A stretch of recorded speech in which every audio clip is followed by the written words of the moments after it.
हमें थोड़ा डाउट हुआ उनकी इन्वॉल्वमेंट पे। तो just to be clear, we took their blood samples and we sent it for DNA analysis.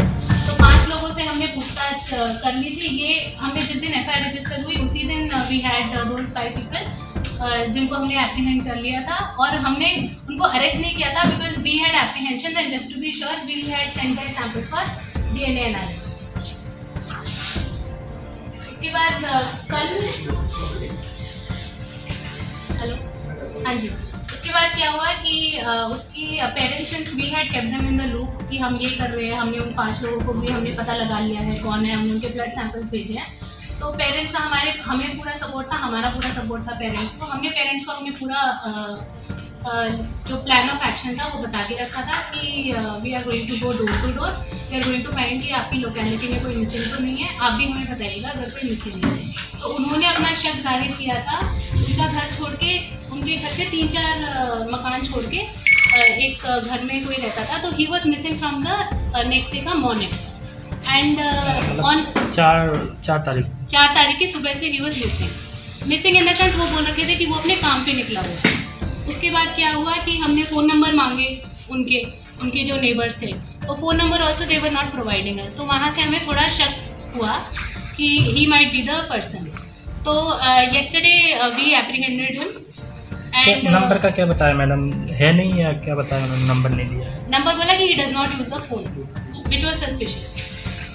तो कल शाम में हमने उनको वो किया, एप्रीहेंड किया। हमने पेरेंट्स की मौजूदगी में ही उनसे पूछताछ की and he confessed to the crime. So yesterday night we have apprehended him, we have put his arrest. His name is Mandeep.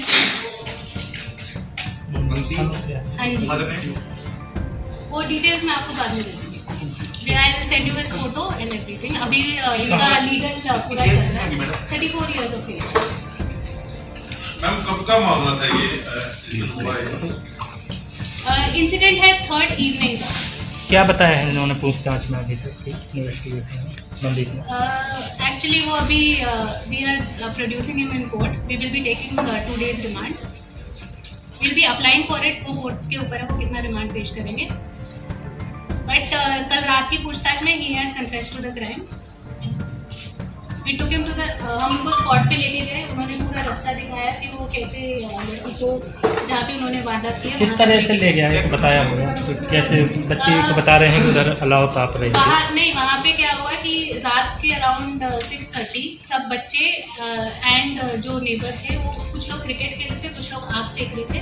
उसके बाद धीरे धीरे सब लोग अपने घर चले गए। तो सिर्फ जो ये लड़की थी वो वहाँ पे थी और ये आदमी वहाँ पे रह गया था, बाकी लोग आग सेक रहे थे। तो ये जो हमें बता रहा है कि the girl took a different route और he took a different route, और फिर ये एक पॉइंट पे मिले और फिर ये लेके गया। मतलब कोई झांसा दिया, पैसा जैसे लिख रखा है कि पैसे दिखाए हैं अभी उसको? तक तो ऐसा कुछ नहीं बताया। ये जानता था, मतलब ये लड़की को जानता था, तो ऐसा नहीं है कि ही नीड्स टू गिव कोई झांसा। शराब का नशा नहीं है, अक्ल नहीं है। मैम जैसे लड़की गई थी अलग अलग कौन थे, अनफॉर्चुनेट वैसे ही मिल गए या उनका प्लान था कि वहाँ पे जाकर मिलना है? वो तो बच्ची है। आप कह रही कि वो समझ नहीं पाती, काउंसलर की नहीं समझ पा रही है, Exactly. तो वो तो हम कह नहीं सकते ना ये बात। She is a kid. इसमें मैडम जैसे जो 5 लोगों के नाम हाँ उन्होंने जी, तो हाँ उनकी जी। कोई भूमिका मिली है अब तक? उनकी कोई भूमिका नहीं मिली, हमें नहीं मिली थी। इसीलिए जस्ट टू बी श्योर हम रिलाई कर रहे थे साइंटिफिक एविडेंस पे। हमने उनका ब्लड सैंपल लेके DNA मैचिंग के लिए भेज दिया था। एक चीज़ और पूछ रहा हूँ कि ये मनदीप के अलावा और भी इसमें इन्वॉल्व है कोई? अभी तक की हमारी तफ्तीश में नहीं सामने आया है। जैसे रेप कहेंगे कि रेप क्या अब तक क्या? सिंस एक की इन्वॉल्वमेंट है तो इट इज अ रेप। ये रिपोर्ट तक हमने भेज दिया था जिस दिन लड़की के मेडिकल हुआ उसके अगले दिन हमने 5 का ब्लड सैंपल लेके अगले ही दिन भेज दिया था। बच्ची की टोटल देखिए, एक बार पानीपत वाले इंटरप्रेटर ने की, फिर एक बार उसे करनाल में लेके गए, वहाँ पे 3-4 इंटरप्रेटर्स ने की, एक बार सोनीपत वाले इंटरप्रेटर ने की। कल शाम को CWC पानीपत गया है कि पुलिस की साइड से और प्रशासन की साइड से हम वहाँ पे मौजूद रहे। हम लड़की की भी काउंसलिंग करते रहे, उसके पेरेंट्स की भी काउंसलिंग करते रहे। इसमें थोड़ा इसका क्या बताया है पूछताछ में इसको? ये गाड़ी चलाता है। अच्छा, हाँ जी। ट्रक ये कैसे कितनी कार चला? ट्रक चलाता है या खुद की गाड़ी है? नहीं, खुद की है। इको टाइप है। वो I am not very good. शादीशुदा है मैंने? शादीशुदा है, इसका 11 साल का बच्चा है। एक ही बच्चा है? लड़का, हाँ जी। प्रॉपर वहीं का रहने वाला कहीं 3 नहीं, मकान ये तोड़ कह दिए। रहे थे कि 3 महीने पहले ये शिफ्ट हुए हैं और पहले ये दिल्ली में रहते थे। हाँ जी, बताइए। किसी से हुआ था ये बच्ची के साथ उसी दिन इसने उन्होंने गर्दारी बताया था पेरेंट्स को कि ऐसे बंद हुआ है।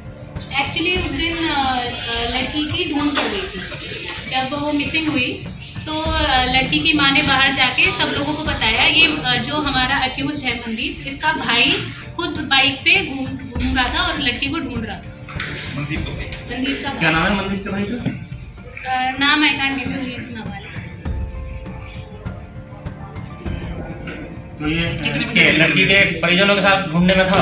जी, ये बात 6:30 टू अराउंड 7:30 ये लोग ढूंढ रहे थे। ये कहाँ था तब? इसमें बताया हो ये कहाँ चला गया था? ये तो ये बता रहा है कि वारदात करने के बाद लड़की वेंट टुवर्ड्स द राइट और ये अंधेरे का फायदा, उस दिन कोहरा भी बहुत ज़्यादा था, संडे की शाम को लुटकी हुई थी तो वहाँ पे सब लोग खुशी नाम चिल्ला ही रहे थे। तो please don't include the name. तो वो नाम चिल्ला ही रहे, उसका नाम पुकार ही रहे थे, उसको हल्का सुनाई देता है। तो लड़की भाग के जो भी उसको मिला, उसको पहले उसकी बुआ मिली, उसने वो अपनी बुआ के पास गई और जो ये लड़का है ये कोहरे और अंधेरे का फायदा उठा के ये अपने घर चला गया। वहाँ पे बहुत सारे खाली प्लॉट्स हैं। कितनी दूर होगा इसका दोनों के घर में डिस्टेंस? 100 मीटर। 1 घंटे के लिए लड़की 7:30 8 बजे 7:30 बजे मिलिएगा लगभग। Nobody knows the exact time. Around 7:15 लगा। एक ही बच्चा है इसका? नहीं, वाइफ जो हाँ जी, मनदीप का एक ही। और इसी वाइफ हाउस वाइफ हाँ हाउस वाइफ है ना? जी, मनदीप। वाइफ हाउस में। क्या उस दिन कुछ नशा सा किया था, क्या बताया है कैसे? नहीं, कुछ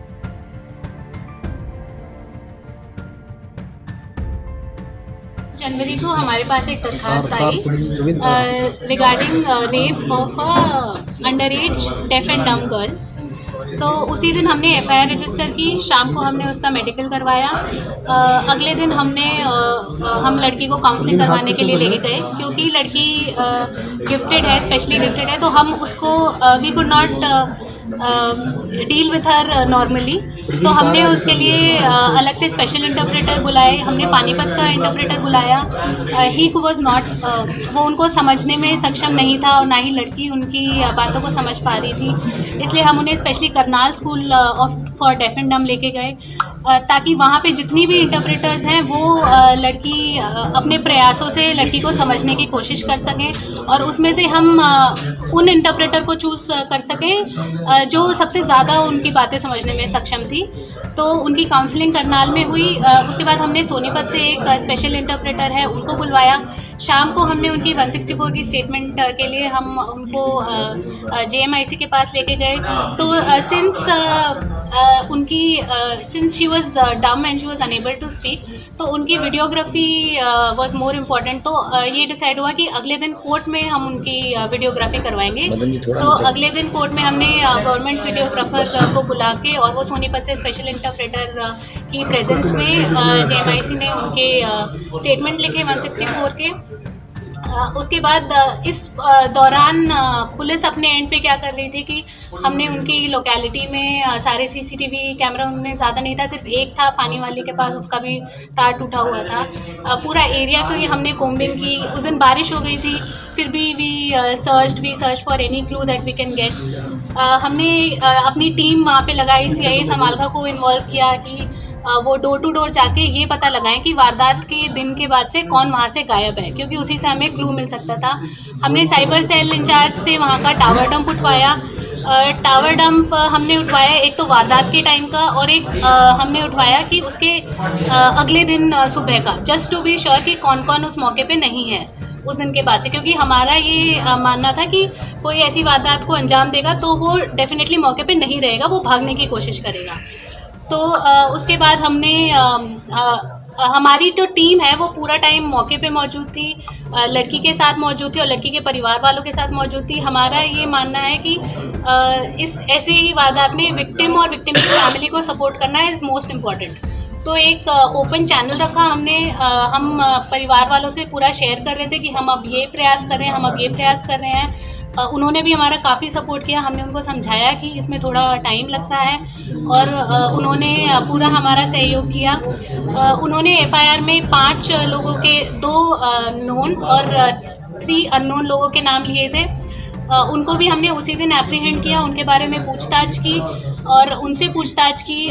उसके बाद just because we wanted to be sure, और हम बस केस को निपटाने के लिए किसी को भी अरेस्ट नहीं करना चाहते थे, इसलिए वी थॉट कि हम साइंटिफिक एविडेंस पे रिलाई करेंगे। हमने उनके ब्लड सैंपल्स लिए, हमने उनको एफएसएल भेजा। द वेरी नेक्स्ट डे, जिस दिन उसका लड़की का मेडिकल हो गया, उसके अगले ही दिन हमने 5 जो मेंशन थे परिवार वाले, उनको एफएसएल भेज दिया था डीएनए एनालिसिस के लिए। फिर हमने परिवार वालों को कॉन्फिडेंस में रखा और उनको बोला कि आप पता लगाइए कि आपको किसी पे शक है। और मोहल्ले की सारी लेडीज, सारे बच्चे जो लड़की के साथ खेलते थे, सबसे हमने पूछताछ की। उसमें हमारे सामने ये आया कि मोहल्ले में एक घर में एक आदमी नहीं आ रहा है 2-3 दिन से। तो वो एक्चुअली हमें लड़की की माँ ने ही बताया था इन्फॉर्मेशन। तो उस पर वी वर्कड ऑन दैट। हमने उनको बोला कि आप फ़ोन नंबर मांग लीजिए, हम CDR निकलवा लेंगे। तो phone number also they did not give, so that raised our suspicions further. तो कल सुबह वो अपने घर पे आया वापस, वो अपने चाचा के घर चला गया था कुरुक्षेत्र। कल सुबह वो वापस घर आया तो we the girl's mother she took the girl to their house, ऐसे ही बहाने से कि ये लड़की आपका घर देखना चाहती है। उसके बाद the girl identified the guy and we reached on the spot. Our team was already there. हम पूरा टाइम उस लड़की की काउंसलिंग कर रहे थे। CWC टीम भी उसके घर पे पहुंचे उनकी काउंसलिंग करने के लिए। तो उसके बाद हमने उन्हें पूछताछ के लिए बुलाया and this person has confessed in front of us that he has done the act with her on 3rd evening. पहले भी कोई रिकॉर्ड मिला है? जी, उसका मारपीट के केस में वो 10 दिन के लिए जेल में रह चुका है। सारा ये ब्लाइंड था, कितना मुश्किल रहा पकड़ना? आई थिंक पकड़ना बहुत मुश्किल था, हम पे बहुत प्रेशर था क्योंकि लड़की डेफ एंड डम है और हमें उसको समझ पाना और उसको हमें समझ पाने में बहुत दिक्कत हो रही थी, इसलिए we had to rely on interpreters. और एक्चुअली उनके पेरेंट्स का बहुत ज़्यादा रोल था क्योंकि लड़की को कोई फॉर्मल एजुकेशन नहीं मिली है साइन लैंग्वेज में, तो जो उसकी मॉम उसे समझा सकते वो हम नहीं समझा सकते। तो इसलिए हमारे लिए बहुत इंपॉर्टेंट था कि हम लड़की की फैमिली वालों को कॉन्फिडेंस में रखें और लड़की के पेरेंट्स ने बहुत ज़्यादा सपोर्ट किया हमारा। एंड आई थिंक वो हमारी इंस्पेक्टर जो सुनीता है, उनके एफर्ट्स का काम है कि हमने पूरा टाइम पुलिस प्रेजेंस दिखाई, हमने उनको रिजल्ट्स डिलीवर किए। तो आई थिंक डिफिकल्ट था but I would commend my team. कौन सी धारा लगाई गई और किस तरह उनको आरोपी को पेश किया है? जो एफआईआर की डिटेल्स हम आपको दे देंगे। कितने लोग अरेस्ट होंगे? अभी कुछ और भी हैं इसमें अरेस्ट होने हैं? सिंगल अभी तो we have apprehended just 1 person और जो 5 लोग हैं उनका जो हमने ब्लड सैंपल्स ले रखा है बस वो वही है। बाकी आगे हम रिमांड लेंगे, आगे किसी की भी इन्वॉल्वमेंट मिलेगी हम ज़रूर अरेस्ट। टीम में कितने टीम? टीम में ये लगा लीजिए आप पूरा थाने का स्टाफ, चौकी का स्टाफ, CIA समालखा का स्टाफ और CWC की टीम भी इसमें काम कर रही थी। तो मतलब हमारा पूरा फोकस इस केस पे था। ये लड़की के जानकार था जो पकड़ा गया है, उनके नोन में था? जी बिल्कुल, इनका घर इनके पड़ोस में ही था, अराउंड 100 मीटर दूर। ये लोग साथ में बैठ के क्रिकेट खेलते थे और आग सेकते थे, तो नोन था।